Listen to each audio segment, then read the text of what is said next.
guys, welcome back to the movement. Right now you see me in my house, but in a second you're going to see me in the gym just because I had a little bit of an editing issue. But I'm just going to explain to you right now what today's movement is all about, and it's really all about hip external rotation. And honestly, it was inspired by my own ongoing issue that I've had for a long time because I do a lot of yoga, I do a lot of movement, I do a lot of lifting too. And so the more I do lifting, the more I have to work on optimal length of my glutes because my glutes tend to get really short really quick.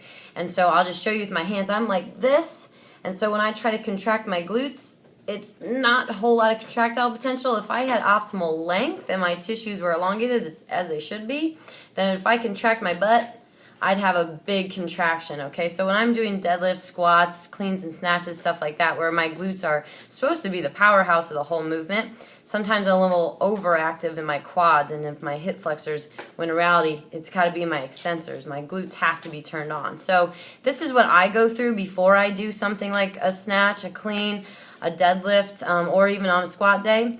So this would be really good for a CrossFitter on a day where you're going through one of those movements. And this is also really good for people that have some back stiffness because a lot of times we get locked up in our back because of thoracic mobility, but also because of glute tightness, because we're always looking at the tissue above and below the problem area. So this is a really good one to even wake up to. So look at this as kind of something to do in the morning or something to do right before your workout. Or I guess I just want to say, please let me know if you guys are going through this stuff and if it's helping you, because I've had some messages and it's really keeping me motivated to do these videos. You know, I'm on day 14 or 15 now, and I'm still excited to do them, but I really like your feedback. So keep letting me know how it's going. Give this one a try. Dropping the lacrosse ball underneath my right glute, crossing my right ankle over my left knee, and I'm going to start to roll. Okay, for those of us that have a lot of tightness, we're going to feel some tenderness under there.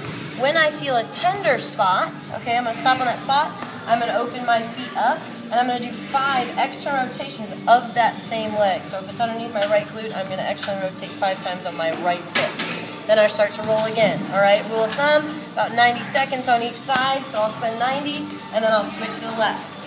All right, second rule of thumb. If you start to feel like one side is worse than the other, spend more time on that side. Okay, so there we go. I went through my myofascial release. Now I'm going to go into an isolated stretch. My problem is external rotation, so that's what we're going to work on right here. I get myself to lie down on my back. I put my feet against a wall or a bench. I'm going to take one leg, get in that same position that I was just in on the ball. All right, ankle over knee. And then I'm just going to work myself into some stretching here. So I'm just going to see how far I can externally rotate my hip, keeping my back flat, my head rested. I'm just going to use my hands. How far can I get in that position? All right, I'm going to do 10 on my right, push to my left, do about 10 on my left. All right, again, I'm asymmetrical. I'm going to do 15 on my left. You might be able to do 10 on each. All right, and when I get done there, then I'm going to start getting dynamic with it. All right, so as if I was about to do a heavy squat, I'd want to do the myofascial, then I want to do the isolated stretch, and then I'd want to actually work on the movement. So here we go. Last thing you're going to do is stand up. The best way to go through this is to start from the bottom, come to the top. So I'm going to reach up. I'm going to reach down for my toes. If I have to bend my knees to get there, that's fine.